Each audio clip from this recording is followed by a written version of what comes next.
When you look out the window and see the clouds far below, you're flying at over 10,000 meters. But why do commercial airplanes fly so high? Why not lower or even higher? It's not just about comfort or saving fuel. There are some surprising reasons behind it, and some of them can mean the difference between a safe flight and a disaster. Stay until the end because there's a fact that very few people know, and it might completely change how you see commercial flights. Flying high helps save fuel. Yes, a lot. In fact, this is one of the main reasons why commercial airplanes cruise at high altitudes. But how exactly does flying higher reduce fuel consumption? The key is air resistance. At lower altitudes, the air is denser. That means the aircraft has to push through more air molecules, making the engines work harder and burn more fuel. At around 10,000 meters, or 33,000 feet and above, the air is thinner. Less resistance means less effort from the engines, and therefore significant fuel savings. And here's something impressive. Fuel represents between 30% and 40% of an airline's operating costs. So any reduction in fuel consumption can save millions of dollars. There's also another interesting trick. During long flights, airplanes burn tons of fuel and become lighter. Pilots take advantage of this by climbing even higher during the flight to improve efficiency. This method is called a step climb, and it's a strategy airlines use to save even more fuel. But if flying higher reduces resistance, shouldn't airplanes just fly even higher? It sounds logical, but there's a problem. Jet engines need oxygen to function. The higher you go, the less oxygen there is in the air. If an aircraft flies too high, its engines lose power because there isn't enough oxygen for combustion. Also, wings generate less lift in thinner air, making it harder for the plane to stay airborne. That's why commercial airplanes operate in a balance between altitude, speed, and efficiency. They can't fly too high, but flying too low isn't efficient either. Now, here's something most people don't know. Airplanes can take advantage of air currents to fly faster and save even more fuel. At high altitudes, there are powerful air currents called jet streams, which can reach speeds of up to 400 kilometers per hour, or about 250 miles per hour. If a plane aligns with a jet stream in its favor, it can increase its speed without using more power. This means it reaches its destination faster while using less fuel.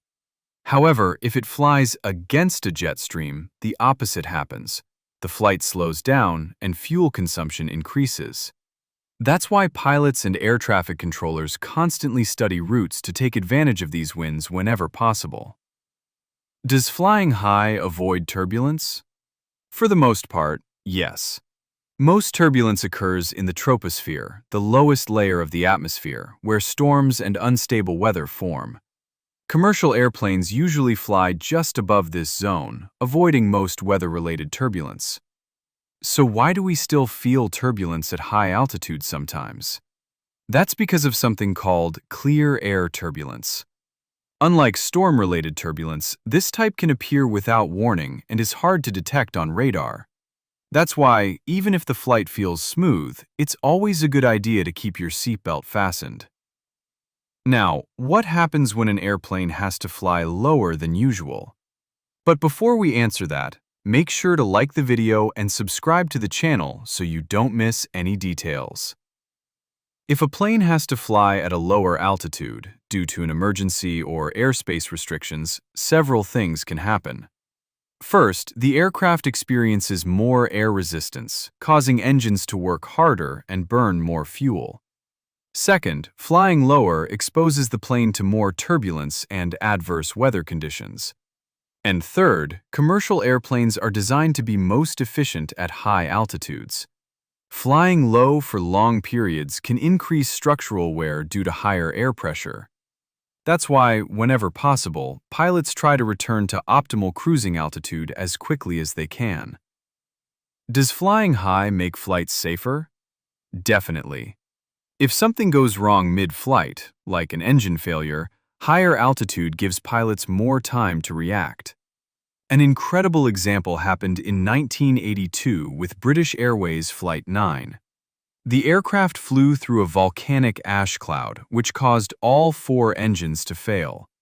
The plane lost all power and had to glide for several kilometers while the crew attempted to restart the engines. And they succeeded. In the end, they managed to land safely with no casualties.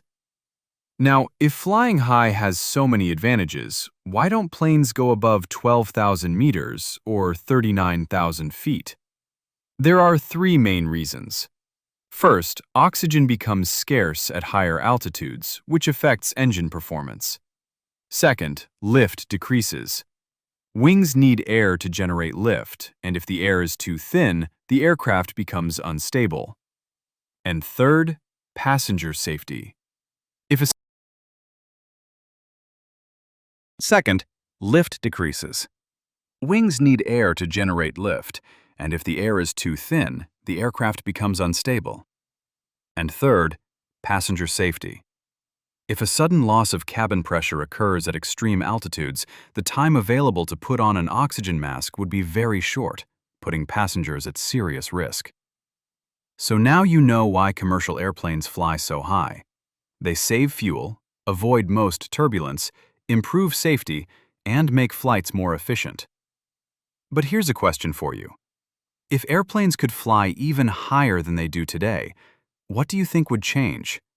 Would flights be faster, safer, or maybe more dangerous? Let me know in the comments. I'd love to hear your opinion. And if you enjoyed this video, you'll probably like these others too. Don't forget to like, subscribe, and turn on notifications for more amazing aviation facts.